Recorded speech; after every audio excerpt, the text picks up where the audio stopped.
नमस्कार. निवेदक विठ्ठल पवार या माझ्या यूट्यूब चॅनलमध्ये आपल्या सर्वांचं मनापासून स्वागत करत आहे. सुविचाराचं खरं तर महत्त्व काय आहे, सुविचारानं सूत्रसंचालनामध्ये निवेदनामध्ये काय बदल होतो आणि सूत्रसंचालन असेल किंवा अन्य कोणतंही क्षेत्र असेल त्या ठिकाणी जर तुम्ही हे सुविचार वापरले तर अत्यंत तुम्हाला फायदेशीर आणि मौलिकता तुमच्या बोलण्यामध्ये सहजपणे येईल. म्हणून प्रत्येकाला वाटते की आपले काहीतरी विचार आहेत, पण ते विचार सकारात्मक की नकारात्मक आहेत याचा प्रत्येकाने शोध घेतला पाहिजे. नकारात्मक ऊर्जा ही नकारात्मक गुण वाढवते, तर सकारात्मक ऊर्जा ही काहीतरी करण्याची उमेद आपल्या सर्वांच्या मनात निर्माण करत असते. म्हणून यश मिळवण्यासाठी सकारात्मक विचार हे आपल्या सोबत असलेच पाहिजे. सरळ तर पाहूया, तर हे सकारात्मक विचार असलेले आदर्श सुविचार, तर हे सुविचार आपण या व्हिडिओद्वारे पाहणार आहोत. तर पहिला सुविचार, एक सुविचार या ठिकाणी मी आपल्या समोर सादर करतोय. पाहिलेल्या पावसाळ्यापेक्षा अनुभवलेल्या उन्हाळ्यावरच वय अवलंबून असते. माणसे कोणत्या गोष्टीत हसतात ते पाहावे, त्यावरून त्यांच्या चारित्र्याची कल्पना येते. मधमाशाप्रमाणे आपला उद्योग हाच आपला छंद असला पाहिजे. चांगल्या बरोबर वाईटही अनुभव यावेत, यामुळे माणसे कळू लागतात. कोणाला किती दर्जा द्यावा याचे उत्तर मिळू लागतात. जगात दुसऱ्याला हसणं सोपे, परंतु दुसऱ्यासाठी रडणे कठीण.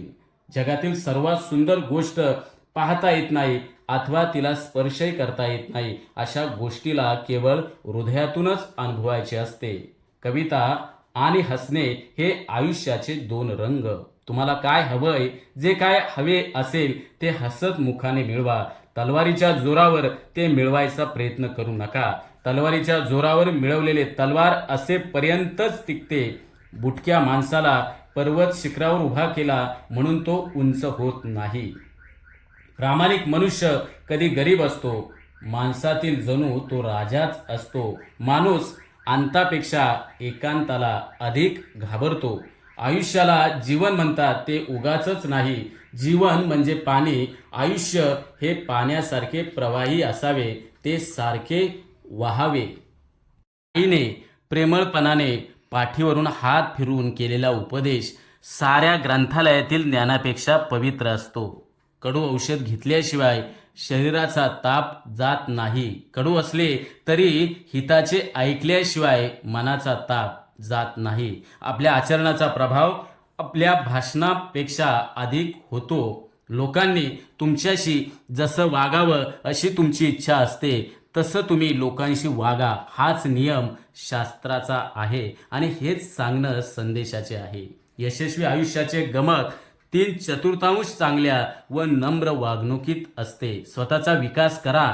ध्यानात ठेवा की गती आणि वाढ हीच केवळ जिवंतपणाची लक्षणे होत. मनुष्याने आपण स्वतःचा उद्धार करावा. आपण स्वतःला कधीही खचू देऊ नये, कारण प्रत्येक जण आपला स्वतःचाच बंधू वा मित्र किंवा आपला शत्रू असतो. जीवनाची प्रेरक शक्ती म्हणजे आत्मविश्वास. जो स्वतःच्या व इतरांच्या कल्याणासाठी झटतो तो सर्वात उत्तम फक्त जाणावा. देवा, तुला जर मला ज्योत करायचं असेल तर तू मला दिव्याची ज्योत करू नकोस. तू मला काडी पेटेची ज्योत बनव, जेणेकरून इतरांना स्फुल्लिंग चेतना देण्याचं बळ मला मिळेल. आनंदी मन, समृद्ध शरीर संपदा आणि आध्यात्मिक आनंद ज्याला लाभला त्याला अमृत मिळाले असे म्हणतात.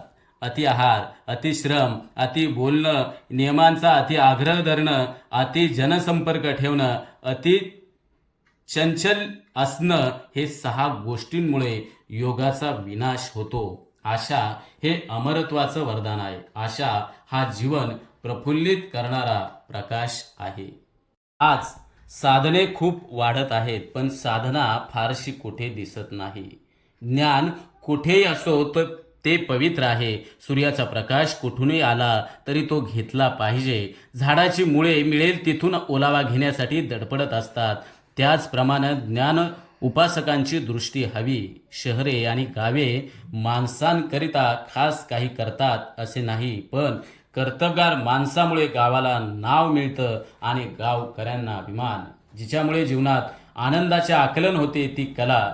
कलेशिवाय जीवन निरस होते आणि माणूस राहत नाही. आनंद निर्मित करणारे ते स्वयंसिद्ध आहे. कलाकार हा आनंदावरचा साधक असतो. सर्व कलांमध्ये जीवन जगण्याची कला हीच सर्वश्रेष्ठ कला आहे. संयमातून कलेचा विकास होतो. सूचकता हा कलेचा आत्मा आहे. तुमच्या चांगल्या वाईट कृत्यांची नोंद परमेश्वराजवळ असते. तुम्ही त्याच्या जवळ राहायचे की इतर ठिकाणी हे तो त्यावरूनच ठरवतो. जो करू शकतो तो करतो आणि जो करू शकत नाही तो फक्त उपदेश करत असतो.